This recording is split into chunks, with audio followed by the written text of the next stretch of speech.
Bismillahirrahmanirrahim. Assalamualaikum warahmatullahi wabarakatuh. Syukur alhamdulillah kita bisa berjumpa di channel ini. Salawat dan salam selalu dan tetap tercurahkan kepada junjungan kita, yaitu Nabi besar Muhammad sallallahu alaihi wasallam.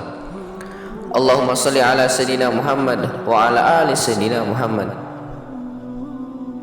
Harapan dan doa saya, semoga saudaraku semuanya selalu diberikan kesehatan, dilapangkan rezekinya, diampuni dosa-dosanya, dan dipanjangkan umurnya. Amin ya rabbal alamin.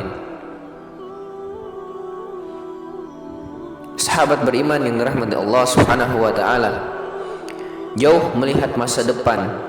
Rupanya Nabi sallallahu alaihi wasallam pernah memprediksi di mana seiring berjalannya waktu, sepertinya manusia akan mengalami perubahan mulai dari sifat, sikap, hingga pandangan, tak terkecuali untuk agama sendiri. Berikut ini ada beberapa keanehan umat Islam menurut Nabi Muhammad sallallahu alaihi wasallam. Simak video ini sampai selesai biar tidak salah paham. Sahabat beriman yang dirahmati Allah subhanahu wa ta'ala, kelak masjid tidak lagi dipandang bangunan yang terlihat suci.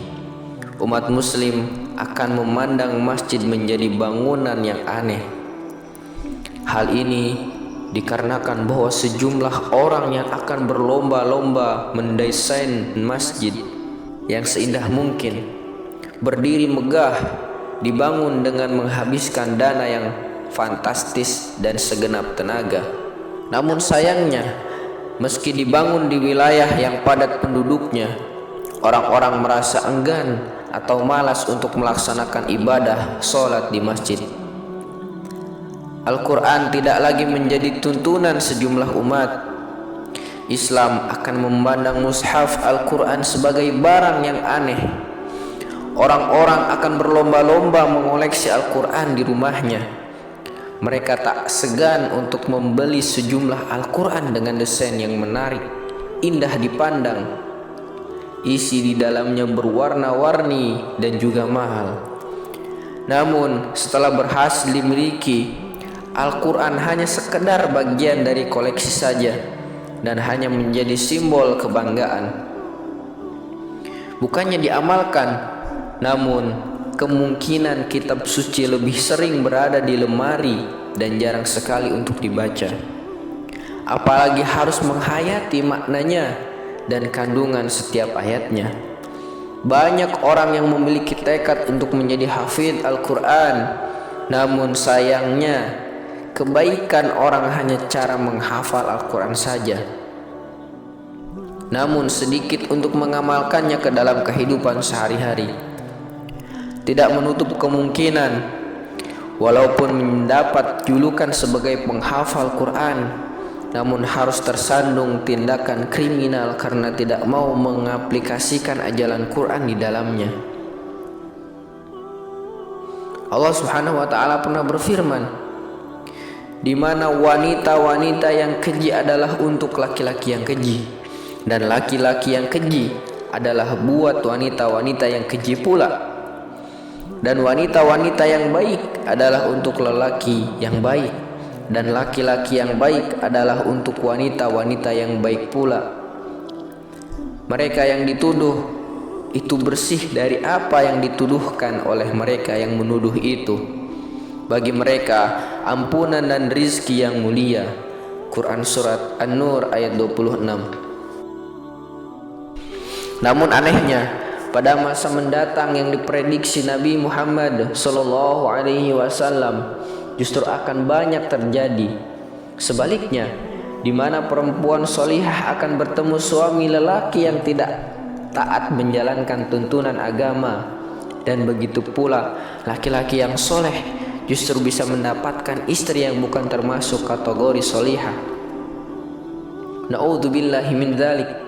Semoga kita tidak termasuk salah satunya. Jika wajarnya orang alim yang berilmu dan berpandangan luas mengenai agama akan didengar dan menjadi tauladan bagi umat. Namun di masa nanti Nabi Muhammad SAW memprediksi bahwa sejumlah orang justru sudah enggan untuk mendengar fatwa-fatwa atau perbincangannya yang dilontarkan dari orang-orang alim dan berilmu. Kebanyakan dari mereka hanya menjalankan nasihat dari orang alim sebagai tontonan, bukan sebagai tuntunan hidup.